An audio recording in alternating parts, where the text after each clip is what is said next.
Assalamualaikum, perkenalkan saya Silvia Aulia Francisca dari Prodi Manajemen Fakultas Ekonomi Bisnis dan Ilmu Sosial Universitas Pelita Bangsa. Di sini saya akan menjelaskan tentang manajemen sumber daya manusia. Pengertian manajemen sumber daya manusia. Manajemen sumber daya manusia adalah proses serta upaya untuk merekrut, mengembangkan, memotivasi, serta mengevaluasi keseluruhan sumber daya manusia yang diperlukan perusahaan dalam pencapaian tujuannya. Tujuan manajemen sumber daya manusia. Yang pertama, untuk mengetahui peran dan fungsi manajemen sumber daya manusia dalam organisasi perusahaan sebagai salah satu langkah pengorganisasian.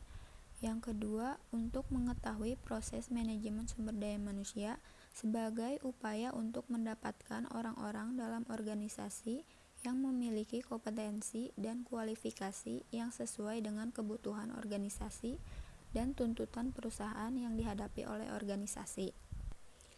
Contoh Departemen SDM dalam struktur organisasi. Yang pertama ada Direktur Utama dan Manajer Bagian Produksi, Manajer Bagian Pemasaran, Manajer Bagian Personalia, dan Manajer Bagian Administrasi dan Keuangan. Dalam Manajer Bagian Personalia dibagi menjadi 4 divisi, yaitu Divisi Perekrutan dan Perencanaan, Divisi Kompensasi dan Kesejahteraan Tenaga Kerja, Divisi Hukum dan Serikat Tenaga Kerja, dan yang terakhir, Divisi Pendidikan dan Pelatihan. Perencanaan MSDM. Perencanaan sumber daya manusia adalah perencanaan strategis untuk mendapatkan dan memelihara kualifikasi sumber daya manusia yang diperlukan bagi organisasi perusahaan dalam mencapai tujuan perusahaan. Langkah-langkah perencanaan SDM. Yang pertama, representasi dan refleksi dari rencana strategis perusahaan. Yang kedua, analisa dari kualifikasi tugas yang akan diemban oleh tenaga kerja. Yang ketiga, analisa ketersediaan tenaga kerja. Yang keempat, melakukan tindakan inisiatif. Yang terakhir, evaluasi dan memodifikasi tindakan.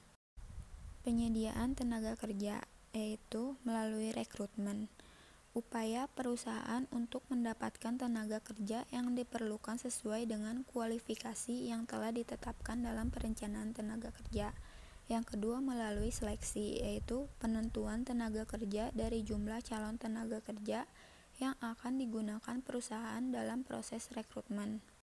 Jenis rekrutmen dibagi menjadi 2, yaitu rekrutmen internal adalah proses untuk mendapatkan tenaga kerja atau SDM yang dibutuhkan dengan mempertimbangkan tenaga kerja yang sudah ada atau yang sudah dimiliki oleh perusahaan. Selanjutnya ada rekrutmen eksternal. Perusahaan mendapatkan tenaga kerja atau SDM yang akan ditempatkan pada suatu jabatan tertentu dengan memperolehnya dari luar perusahaan atau seringkali dinamakan sebagai outsourcing. Dalam pemeliharaan tenaga kerja, perusahaan memberikan kompensasi, yaitu bentuk penghargaan yang diberikan perusahaan sebagai balasan atas prestasi kerja yang diberikan oleh tenaga kerja. Terus ada benefit, penghargaan selain kompensasi yang diprogramkan bagi tenaga kerja dengan tujuan agar kebutuhan tenaga kerja tetap dapat terpelihara sehingga tenaga kerja dapat tetap memberikan kinerja yang terbaik bagi perusahaan. Pemanfaatan tenaga kerja, promosi, proses pemindahan tenaga kerja ke posisi yang lebih tinggi secara struktural dalam organisasi perusahaan. Terus ada demosi, penurunan tenaga kerja kepada bagian kerja yang lebih rendah yang biasanya disebabkan karena adanya penurunan kualitas tenaga kerja dalam pekerjaannya. Yang ketiga, transfer, memindahkan tenaga kerja ke bagian yang lain yang diharapkan tenaga kerja tersebut dapat lebih produktif setelah mengalami proses transfer. Yang keempat, separasi, yaitu melakukan pemindahan lingkungan kerja tertentu dari tenaga kerja ke lingkungan yang lain. Segitu saja yang dapat saya jelaskan tentang manajemen sumber daya manusia. Mohon maaf apabila ada kesalahan kata. Semoga bisa membantu dan dapat bermanfaat. Terima kasih. Wassalamualaikum warahmatullahi wabarakatuh.